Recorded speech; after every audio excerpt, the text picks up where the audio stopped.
bumaba ha. Ayan asa na yung ating item ha. Bumaba po ang rating, approval at trust rating ng Pangulong Ferdinand Bongbong Marcos Jr. sa latest survey ng Pulse Asia. Bakit? Anyari? Daming bayan. Tatalakayin natin yan at magandang umaga sa mga cavaliers, mga mista, sa ating mga kasundaluhan. Alam po nyo, at maging mga retired generals at lahat po ng mga vloggers na sumusubaybay po sa atin. Alam po niyo hanggang sa ngayon mainit pa rin yung balita natin last week ha. Ayan yung iba sinasabi fake news. Ayan hindi po fake news yun. Pinindigan na ating bubit ha. Na meron nag-walk out na general at ilan pa ha. Ayan kaya lang sabi nga natin alam po niyo mahabigan kaya dapat po ingat po tayo sa mga trolls. Ayan may mga anti, may mga pro. Ayan anyway, balikan natin yung issue ng walkout mahabigan ha. Klaruhin lang natin siguro din naman natin siguro wala natin kung merong spin, merong konting spin ng istorya o kaya nagkamali lang sila ng ng interpretation dun sa ating balita. Ayan. Kaya sabi natin iba yung yung command conference at conference. At wala tayong sinabi na ang pinag-walkoutan ay ang Commander-in-Chief. Para po sa mga hindi masyadong nakaintindi sa military parlance. Pagka sinabi pong Commander-in-Chief, yan po ay ang Presidente ng Republika, Presidente ng Bansa. Ayan. At bakit nga ba nagkaganon? Sinong pinag-walkoutan? Sabi nga natin ng ating bubiti isang opisyal at pero hindi po ang Commander-in-Chief, hindi po ang Pangulo dahil ang nasabing pagpupulong na yun ay hindi po command conference. Ayan. Pag command conference, ang nagpapatawag po niya ni Presidente, Commander-in-Chief. Ito isang opisyal din pero ito po ay isang opisyal na sabi natin may ranggong secretary. Daming bayan. Ano nga ba ang pinagmulan niyan? Ito na nga ba ang sinasabi natin na Apo Little President, Apo Lucas Bersamin at ang ating opisyal sa National Security Council. Alam po niyo mahabigan ni Apo General Dick De Leon, Secretary Ed Anyo, ayan, Secretary Gibo at siyempre sa ating Commander-in-Chief. Mr. President, siguro po kailangan dito ang inyong komanda, Abay, dahil nakalungkot, aminin na natin na dahil sa hindi po pagkakaintindihan din ng ilan natin mga opisyal, mapa-sibilyan, mapa-military, masakit aminin po, Mr. President, pero parang wala pong nagtitimon, Mr. President.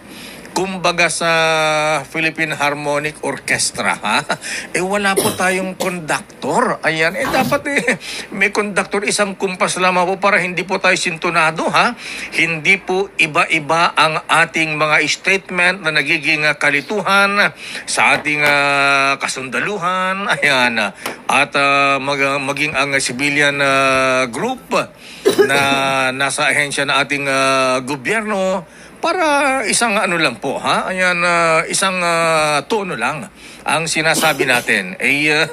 Bakit nasabi natin? Sabi nga natin, mga top officials natin, naalala po niyo nangyari kay Apo Little President Lucas Bersamin, ang ating Little President, Ayan, may statement siya, At ito ay kinontra ng ating Defense Secretary mahabigan na parehong miyembro ng gabinete ng Pangulong Marcos nagkakaiba po na statement, Abay, kung naalala po ninyo, ayan, ang sabi ni Little President Lucas Bersamin, Apo Lucas at Secretary Gibo Teodoro sa Ayungin Incident na ikinasugat ng ilang sundalo at pagkaputol ng daliri ng isang tauhan ng Navy. Ayan, dahil sa ginawang agresibong aksyon ng China Coast Guard.